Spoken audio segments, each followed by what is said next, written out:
the San Francisco 49ers in this coming season, 2022. It's finally time. It is finally time. It is Trey time. Welcome to the Trey area, baby. I am honestly excited and also very nervous too, because Trey Lance, it's his first full starting season as the starter. We all knew what happened in 2021. Came in as a rookie, sat most of the season behind, Jimmy Garoppolo. We all knew what happened in terms of the lingering injuries that plagued them in 2021. He only started 2 games, and he looked pretty decent. But when you see him in off-season training videos on social media, and when you saw him throw at off-season training activities and mini camp, the dude has a rocket arm now. He throws with better precision now. But anyway, I digress. I'm just so excited for Trey Lance this coming season. So for the 49ers, where do they stand in this NFC West? Well, we got to take a look back at their 2021. And, well, it was pretty much a tale of two halves for them. They were 2-4 by week 8. And a lot of that had to do with how Jimmy Garoppolo was playing and how the defense was getting shredded each and every week. And things were not looking good. I was pretty much calling for Kyle Shanahan to put in Trey Lance. And at the time, I was just irrationally saying it because we already knew what Jimmy Garoppolo was. He was a mid quarterback. He's a good team leader, but he's very inconsistent as a quarterback. But then we eventually found out later that Trey Lance was pretty much hurt. He's pretty much dealing with injuries for much of the season. But then, going back to the 49ers, they end the season 10-7 after that 2-4 stretch. They get the 6th seed at the very tail end of an overtime game against the LA Rams. And then they go on this very, very crazy playoff run, defeating the Dallas Cowboys, defeating the Green Bay Packers. And then they were almost there. They almost got to the Super Bowl, but then they just let it slip away. They let it slip away in the 4th quarter against the LA Rams in the NFC Championship game. So here we are. Where are we at? 6 months later since that championship game, and there's been a lot of talk here in the Bay Area, a lot of smack talk, whether it's when is Jimmy G going to get traded, a beef between a 49ers beat writer, 49ers blogger and Javon Kinlaw, what's going to happen with Diebo Samuel. A lot of interesting things in the 49ers organization. But they had a lot of priorities. They had a lot of things to do in the offseason. My top 3 priorities when I did my season recap for them, well, the top one was either trade or release Jimmy Garoppolo. But we'll get to that in a second. Oh, man. They had to address the secondary, especially the cornerback spot, and they had to retool the offensive line because one of their key free agents, Laken Tomlinson, they had to pay him.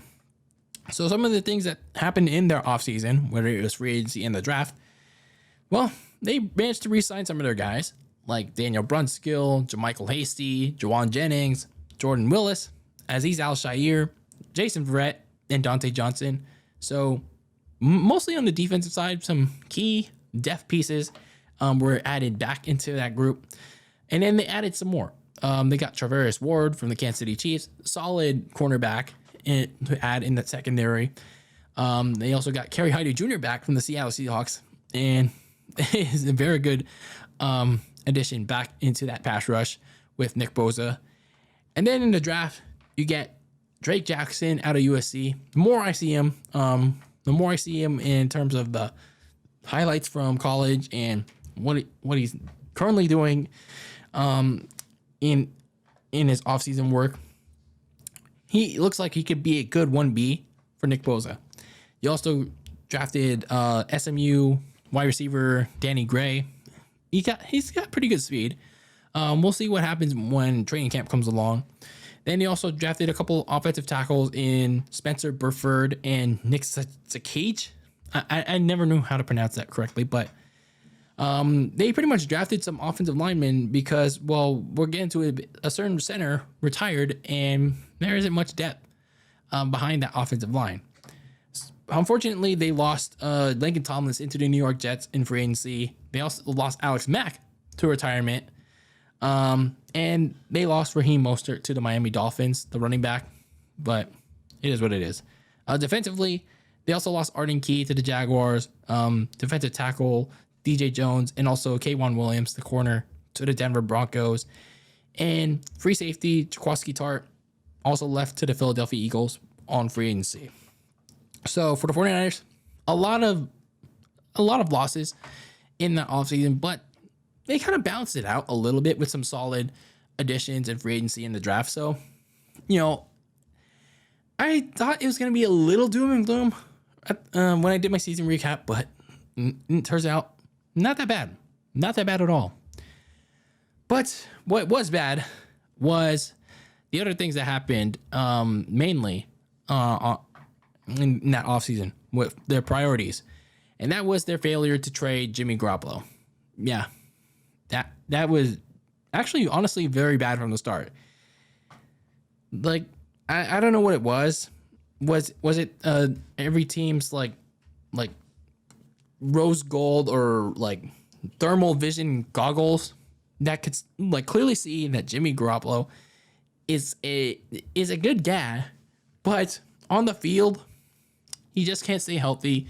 He's an inconsistent passer. He turns over the ball too much. Yet the 49ers treated him and valued him like he was the next coming of Joe Montana. I don't get, like, I didn't get it. What were they really valuing in a trade for Jimmy G? First, the rumor said first round pick, then second round pick, then there was third round pick when they got desperate. Which one was it? Which one was it that led to them not getting Jimmy G off the roster?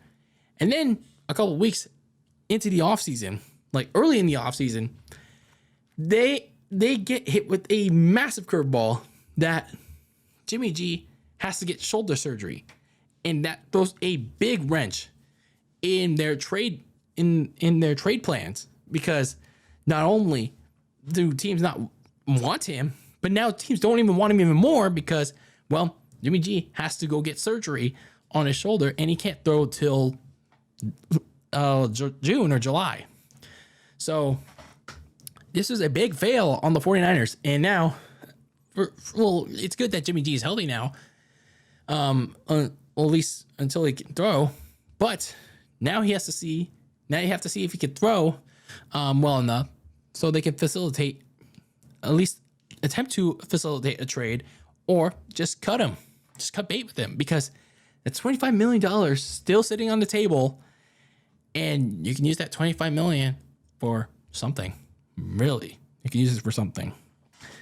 And then you also had Diebo Samuel. That Diebo Samuel situation, because he requested his trade back in April, shortly before the NFL draft. And I gotta say, I'm actually on his. I guess I could say I'm on his side a little bit. He has every right to be a little concerned about his usage as a hybrid player, whether it's running back and receiver. But at the same time, they were kind of like in a sticky situation where the running backs were getting hurt, and Elijah Mitchell and I think, who was it? Trey Sermon were kind of, also like 50-50 with their play. So Kyle Shanahan was kind of in a weird situation where he had to make Diebo Samuel like the fall guy in terms of being a running back. So I guess Diebo Samuel does have a right to get paid and play as a pure wide receiver going forward, but we'll see what happens. And the defense, I think it's a little bit better. It's a little bit better. I think Drake Jackson out of USC has really good potential to be that 1B the Niners are looking for, to line up opposite Nick Bosa in the pass rush. And then you get Kerry Hyder Jr. and Eric Armstead on the inside.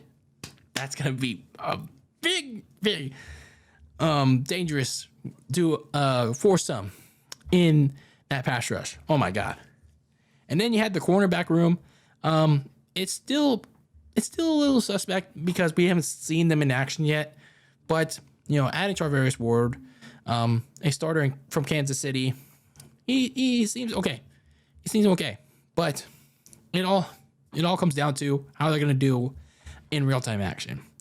What worries me most in this offseason is the offensive line, and that's because, well, you still have Trent Williams, yes, but you have question marks at left guard, center, and, well, pretty much everywhere.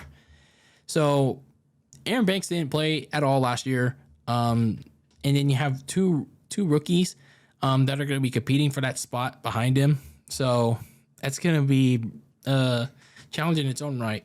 And then center is where things get really interesting because it's anyone's game between Jake Brendel, Donovan West, Keane Sutherland, and Jason Poe. I think 3 of those 4 are undrafted rookies or practice squad guys. So whoever gets that center spot, they better protect Trey Lance well. They better snap the ball to him well. Speaking of Trey Lance, from the video, like I said, from the videos I've seen in the off season, like back in March, and then when you look at his OTA videos and the minicamp videos, he looks like he's going to be in pole position to start week 1. When you see him, his throwing motion, his precision looks much better than what he was last year. And I gotta say, his teammates are giving him the praise that he absolutely deserved. Now, keep in mind, they were praising him last year, but they believe in him. They absolutely believe in him. Now he's healthy, and he's gone through a full offseason, which was this year. The next step is for Trey to continue his strong grip on that starting position and keep that shit away from Jimmy G. Just get him off. I'm just kidding. So for Trey Lance and company going into 2022, it's going to be a big test. It's going to be a big test. You got a quality roster on hand, but it's kind of a tough stretch. It's kind of a tough schedule all around. Some of their key games include the first one against Chicago. And yes, you're playing Bears football right out of the gate. But you don't want to go into Soldier Field and, just sleep on the Bears just like that. Just waltz in there. No chance in hell. Vince McMahon style. And just expect to, glitz and glamour all over them. So this is Trey Lance's kind of like first true test to see how he does against a even worse Bears team. And then you get your first ultimate test in week 3 against your former division rival, Russell Wilson. Yeah. On a new team, aka the Denver Broncos in the Mile High. So Trey Lance's first primetime game. And then that's followed by another primetime game in week 4 at home against the LA Rams. Oofa. And then week 7 against Kansas City and week 8 in Los Angeles. 2 tough back-to-backs for Trey Lance. And I think those 2 games are gonna kind of like be the check-in, the deciding factors on whether or not these 49ers are gonna be in contention by that point, or it's gonna be like kind of one of those seasons where, like, this is gonna be a season where Trey Lance is gonna just be like, oh, he's doing pretty good, but the rest of the team is like meh. And then of course week 14, like, who wouldn't love to see Tom Brady back home facing off against the gunslinger in Trey Lance? But then by that point, who knows? Now, some of my biggest questions going into the season, especially for my 49ers, it's like, how does Trey Lance's rave improvement in the offseason, of course, how does that translate into the regular season? Because the work you do in the offseason, doesn't always translate into the regular season. There have been a couple of cases of that happening. So for Trey Lance, he just has to stay poised, stay calm, don't be too aggressive. Don't make too many stupid decisions. And there's going to be down games for him. There's going to be some down games for him There's going to be some of those games where he makes some very rash decisions, and it's going to be both a prove it season and a learning one for him, because again, this is his first season as a starter, like his first full one.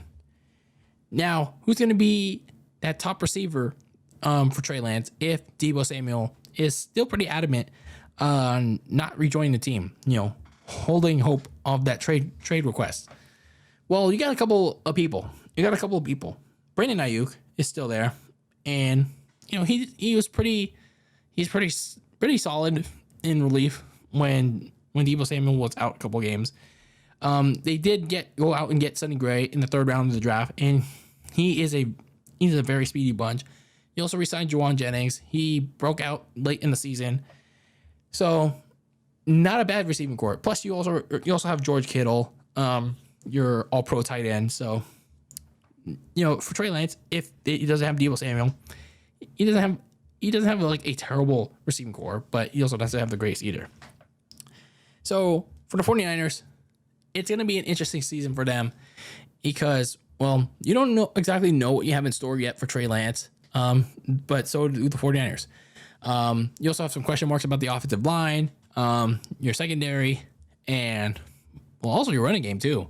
Like, who's going to be the starter for your at running back? But either way, this team has potential. This team has potential to go like big. I don't think Super Bowl big yet, but they have a good chance to make the playoffs because, well, this NFC is weak as hell this year. So for the 49ers, they could go 9 to 10 wins at best. But again, it all depends on how Trey Lance is going to perform, how he's going to do on the field, and how Kyle Shanahan uses him. And he better use him to his full potential, not all that run in the middle bullshit like he did last season. He has to go balls to the walls this season. It's time for the Trey Lance show in the Bay Area. Full force. He better do it.